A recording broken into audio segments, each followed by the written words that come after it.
Are we recording? Yes, we are. What if I did the entire show like this? And you know what? We can do that. Stigma. It's not good. It's a bad thing. You think this is a joke? You think this is a joke? You think stigma is a joke?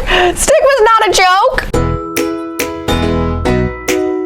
Hello, and welcome back to Mental Health Monday, where we talk about advocacy, resources, and ending the stigma associated with mental health. I am your host, Amanda.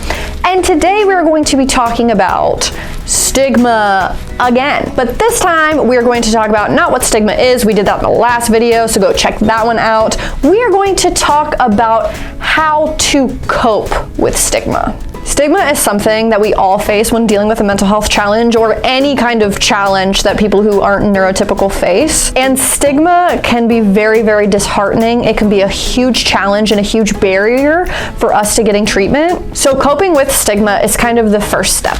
The first tip is obviously to get treatment. However, stigma can keep us from getting that treatment. But talking to a care team, talking to a therapist, or talking to a trained professional about how stigma is affecting your life is still extremely, extremely important. But if that's not a step you're willing to take just yet, here are some other ones. First and foremost, try not to let stigma create self-doubt and insecurity within you. Try not to let it create shame inside of you. There are reasons stigma exists, and a lot of times it's because people are scared of things that they don't understand. But that does not mean that there's anything wrong with you inherently. And mental health is something that 1 in 5 individuals go through. So do your best to lift yourself up and try not to let the stigma get to you. I know it can be really, really difficult because sometimes it can come from our family and even our friends, but try not to internalize the stigma and realize that you are your own person and you're not your illness. Another tip is try not to isolate yourself. Oftentimes stigma can really impact us and make us feel alone and really lonely, but try not to isolate. Connection is a great, great, great way to help combat that stigma that you're feeling and to even help combat specific mental health symptoms. So try the best you can to connect with the people around you. Don't shut yourself out. Always remind yourself you are not your illness. One more time. You are not your illness. Your illness is a part of you, but is not all of you. And remember, don't be so hard on yourself. And be patient with your healing process. Stigma can sometimes make us feel like we have to hurry through or even avoid treatment options, but take your time and be patient with your own personal recovery journey.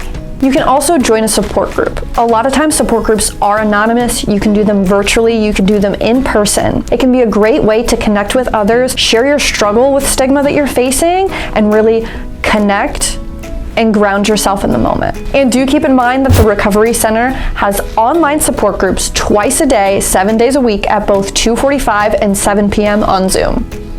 You don't have to be a Recovery Center member to join these online support groups. All you have to do is fill out our online form, go visit our website to learn more. Another tip is to educate yourself.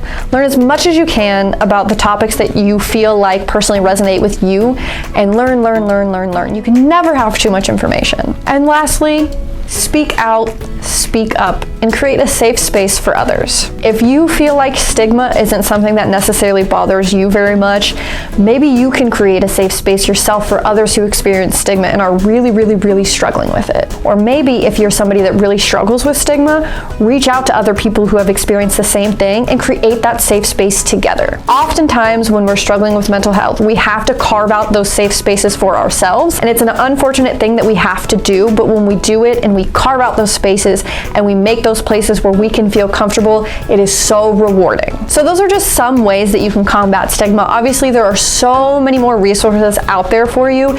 Make sure you go and you search and you lean on your community and the people around you. Talk to your care team, and remember, you are not your illness and the stigma does not define you. And that's it for Mental Health Monday today. Join us next week where we talk about another topic that I haven't picked out yet. Bye.